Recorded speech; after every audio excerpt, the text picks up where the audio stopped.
Okay, I guess we'll go ahead and get started. I think we'll open up the floor with questions. I know that there's a few people here that had questions, somewhat related to CGNS. If you want to unmute and introduce yourself, and we can start the conversation. Hello. Yes, can hear you. Hi, Scott, and thanks for your hints last time. Let me present myself. So I'm a research engineer I work on open source code in France for the thermohydraulics. It is an HPC software, and I was searching with the development team to have a post-processing format, which is which can go on clusters and export results in a single HDF format. And I started developing because I saw that CGNS offers this possibility. So I managed to write the files in CGNS, and I started having some issues when my code running on multiple nodes. That's what I asked on the CGNS discussion, and you proposed for me to either use, for example, the master processor to write just the skeleton and distribute, or use the branch splitting subfiling of HDF sync. So my first question concerns the first point.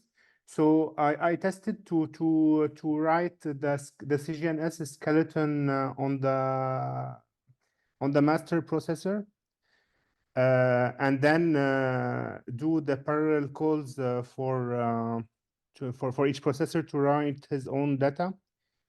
But I saw some weird behavior where I tested to write the results every time step, and I saw that the solution, the simulation goes much slower when increasing the time steps.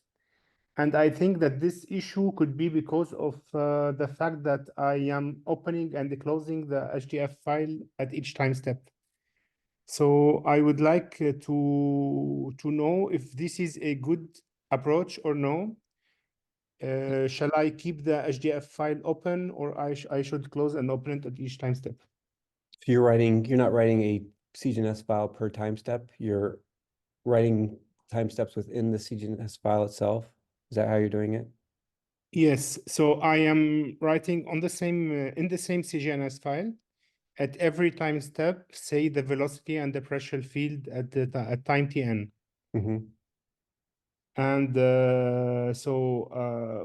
with this behavior, I should close and open the file at each time my code calls the function dump field, where he prints and the results of the fields in the file.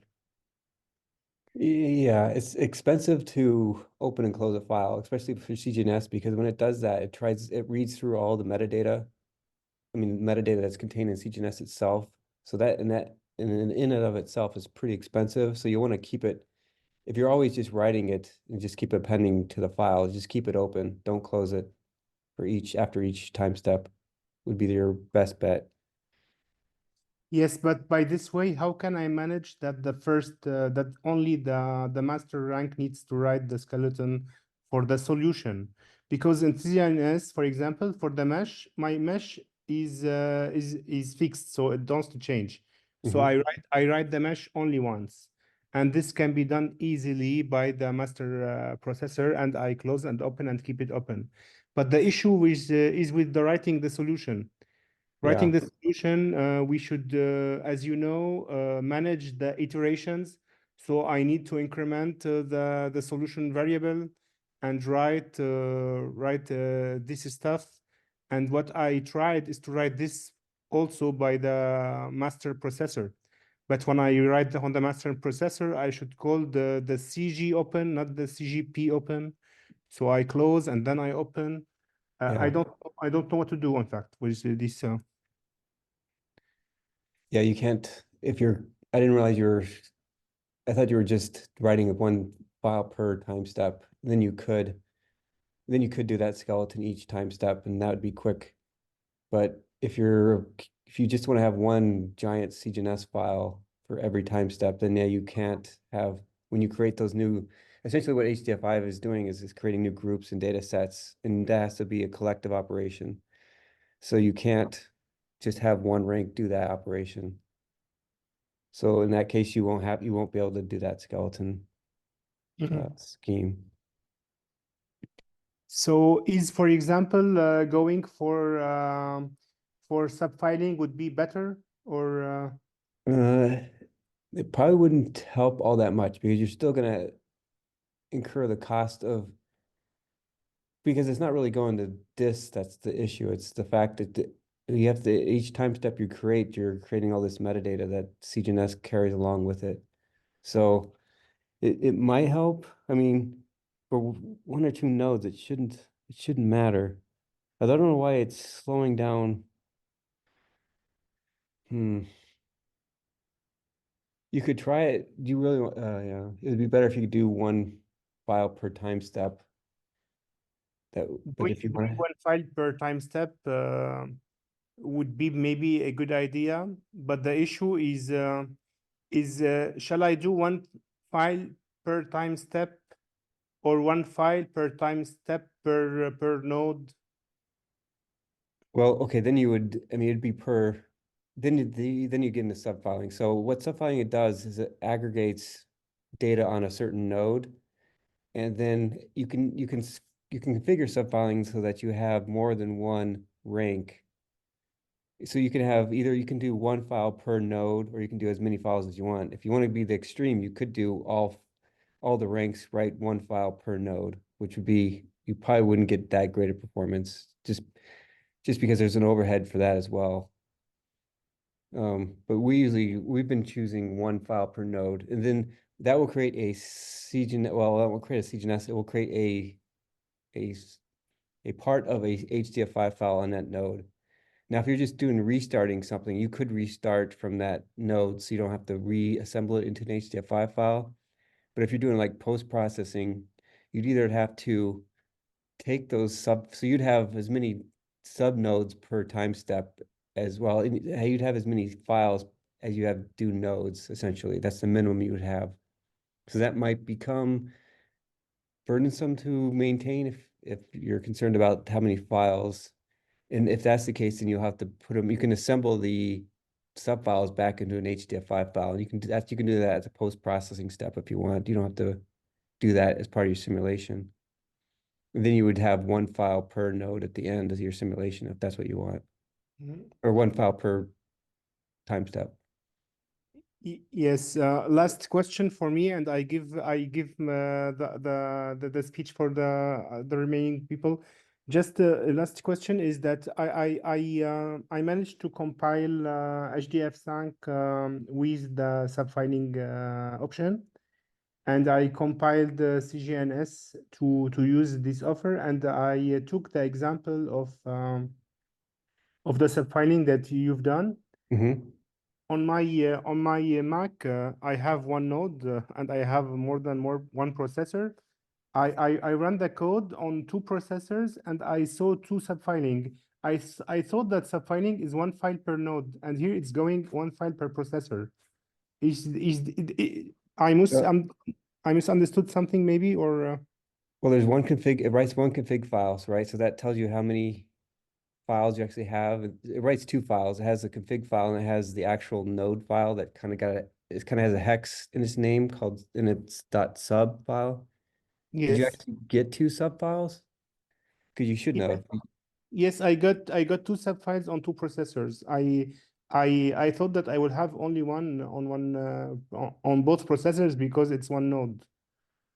Yeah, you should have just got one. Uh, hmm.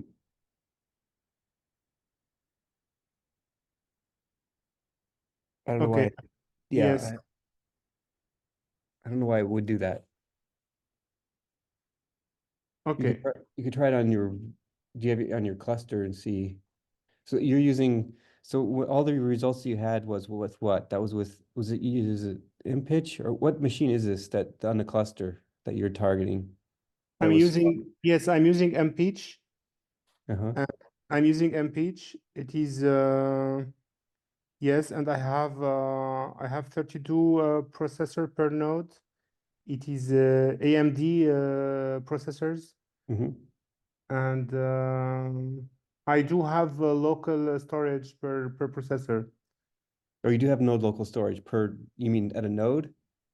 Yes. Okay. Then Uh, that's even greater because for subfiling you can write to that, you can write the subfiles to that node local storage, and that should be very quick.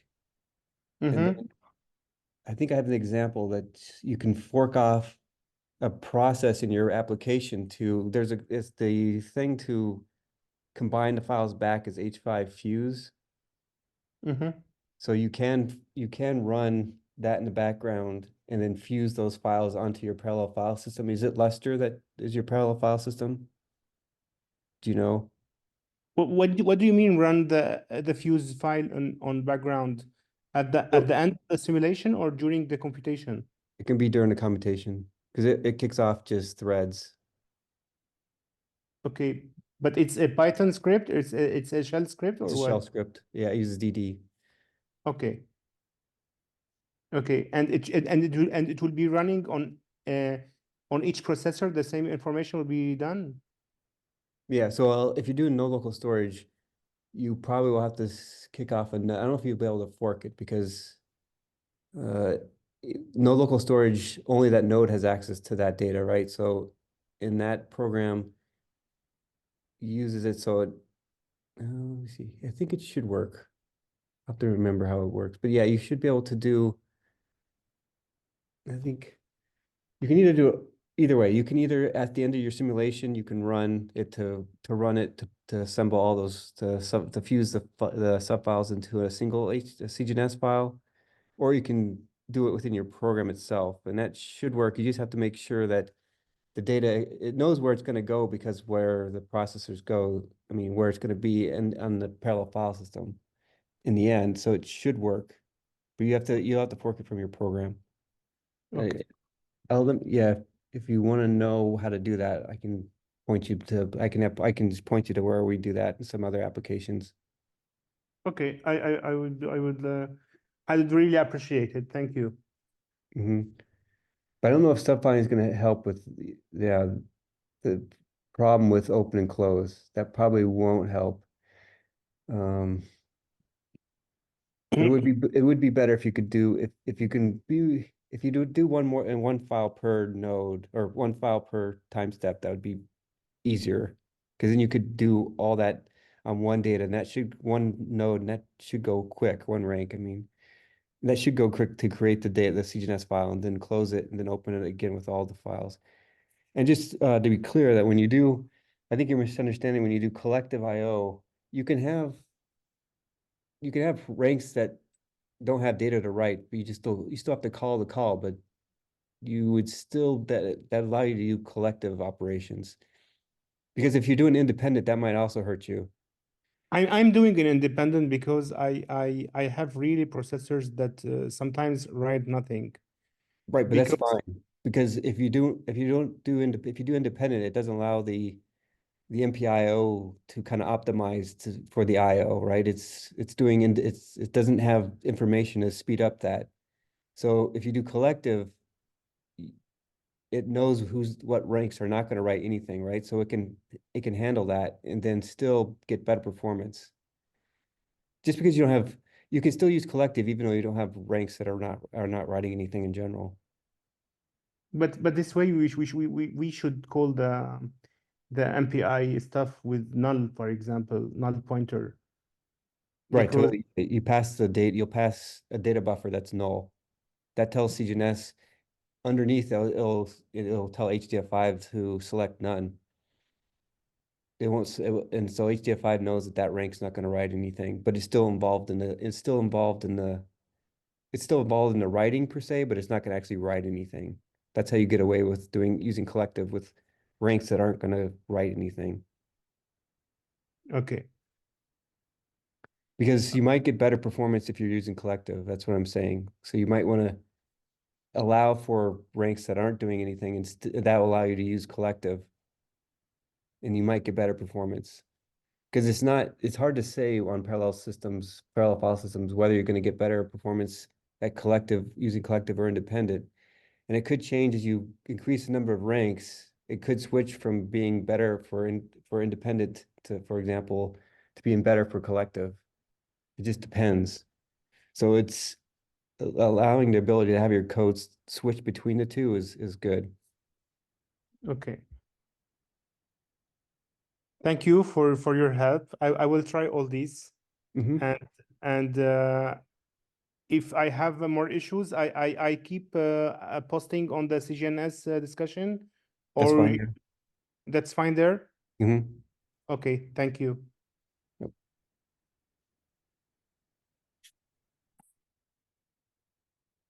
Is there any other questions people had? I don't have anything prepared per se, so it's really a question discussion session.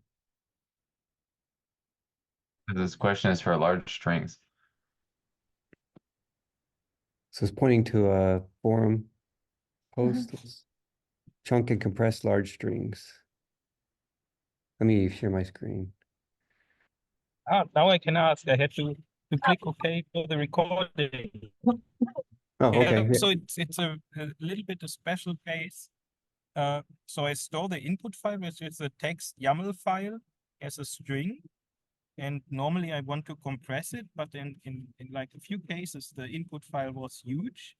And then the problem is that my chunk size is always the size of the string. But if the string is really, I think, larger than 4 GB, it doesn't work anymore. Because the type is a string type, which basically sets the limit of the chunk. Or it's basically one type. I mean, Right, a in the chunk end, has a it's limit. type. Right. So I cannot chunk the string because it's not multiple characters. It's just one long type. Right.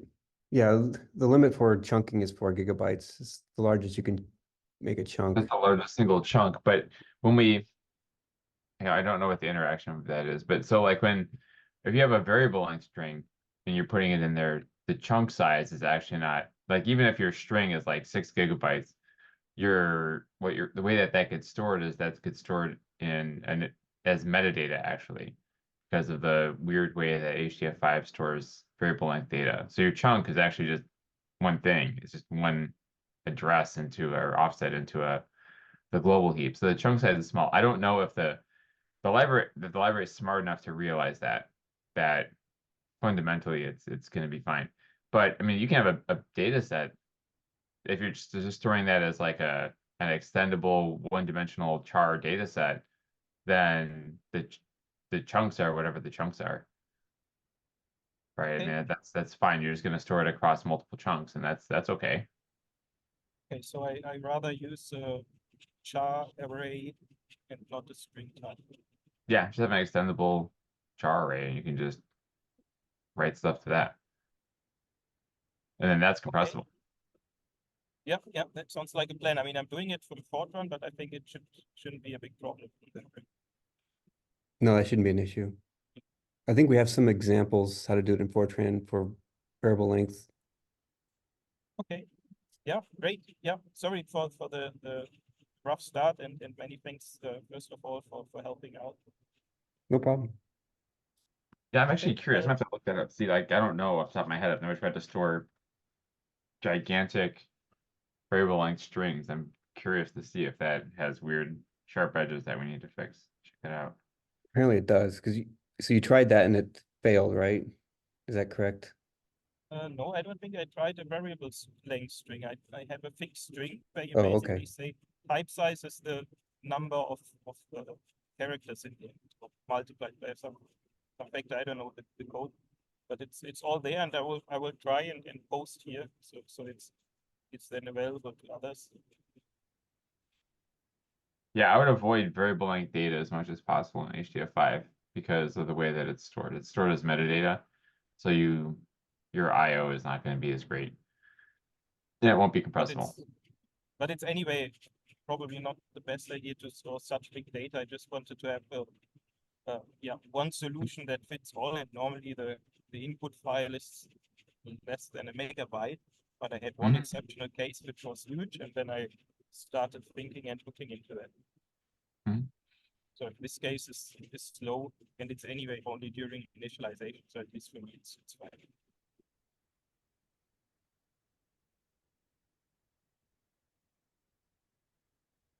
Okay, then yeah, I'll hand over to the next, and thanks again for your time.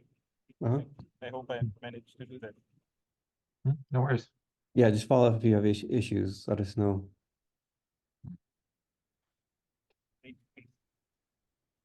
Yeah, if there's bugs, then go ahead and file a GitHub issue.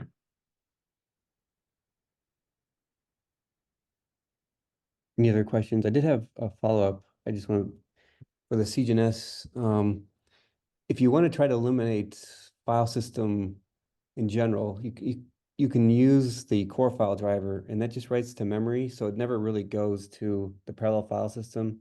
So if you think it's the parallel file system that may be causing an issue, you might want to switch over to trying with the core file driver, and that will eliminate that, at least that component, to see if it's still slow, then there's something else that's causing the slowdown. It's not just it's not the actual accessing the parallel file system. Hmm. Yeah, I guess you didn't, I guess you didn't tell me what the parallel file system was. Was it Luster? I don't know if you can unmute again.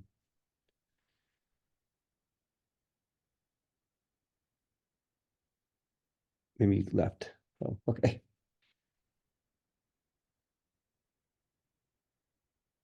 Is there any other questions?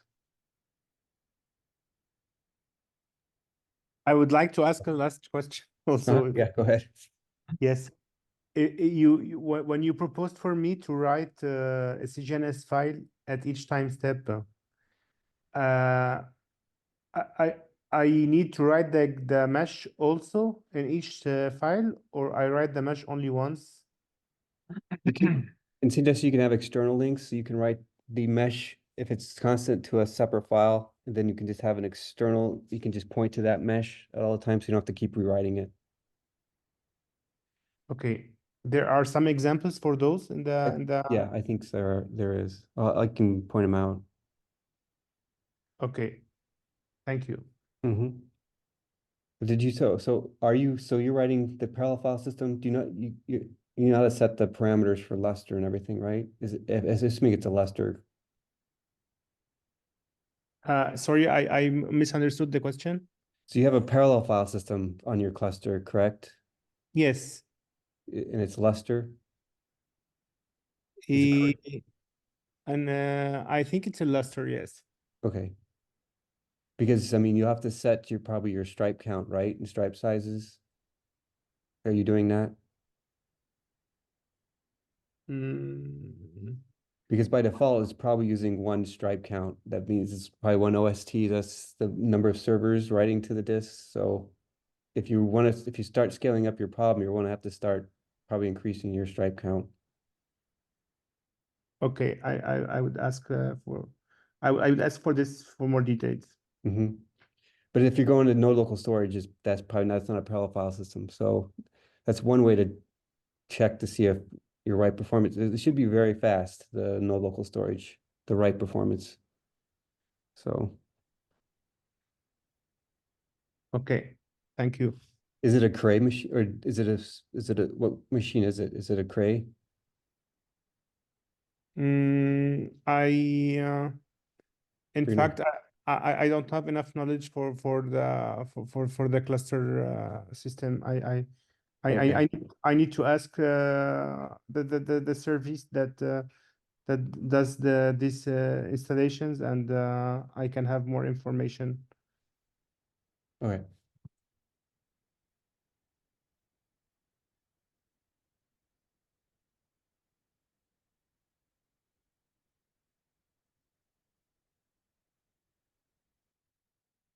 Okay, I guess if there's no more questions, I guess we can call it a day, and another month from now, if you have more questions, or we can answer them in the next call the doctor, so. Yep. if All we- right. Yep. Thank you so much, Scott. Next week we'll have Garrett. He's going to talk about an HDF5 tutorial we've been working on and would welcome community input on. So thanks everyone, and we'll see you next week. All right. Everyone. Bye. Thank you. Bye.